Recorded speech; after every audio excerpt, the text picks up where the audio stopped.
the power of the pussy. Okay. How do you maximize the power of the pussy? Well, you do you first. That's the real big thing, right? Like maximize you, maximize how you feel about yourself, your presentation, all of those different things, right? Because then you sort of become like a bit of a honeypot that can attract different men.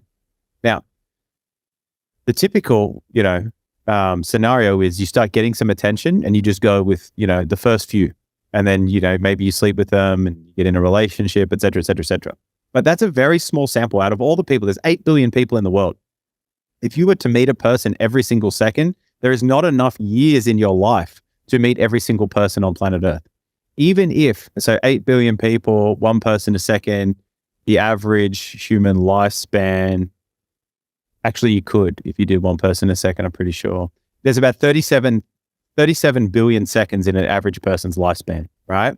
Anyway, there's a huge amount of people. The amount of people that most of us interact with on a regular basis is not going to be more than like 10,000, or, you won't even meet that many people, so to speak. So there's just an immense amount of people in the world.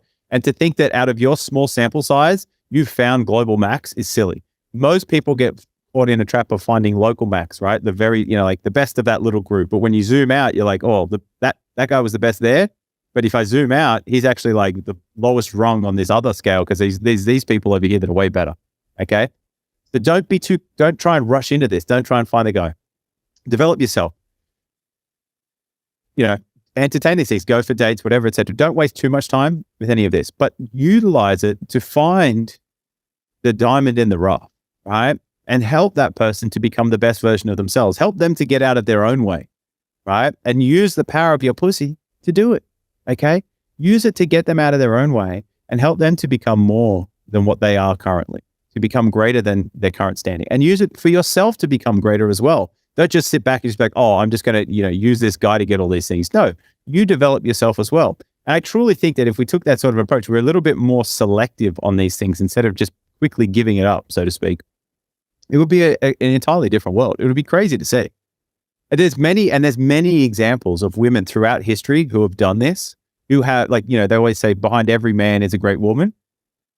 But that's like so true. It really is. And a lot of the time, Einstein's wife was so helpful to him in the findings that he made. Like she was arguably better at certain things than he was. And without her, there's no way he would, have done the things that he did. And there's just countless examples of this. And I think that they're the sorts of examples. The other thing too is don't overweight the physical things too much, right? Because like you said, it's a fleeting commodity, right? At the end of the day, we all age. Well, up until now, we all age. That might change in the future.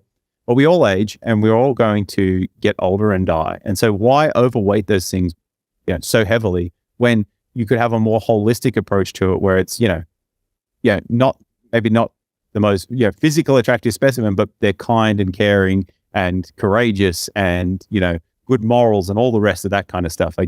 Weight your decisions differently. Use it to level yourself up, level the guy up, and level the people around you up. Use it to boost, and then that way we could all become better together, which is like a corny ass saying, but it is a thing.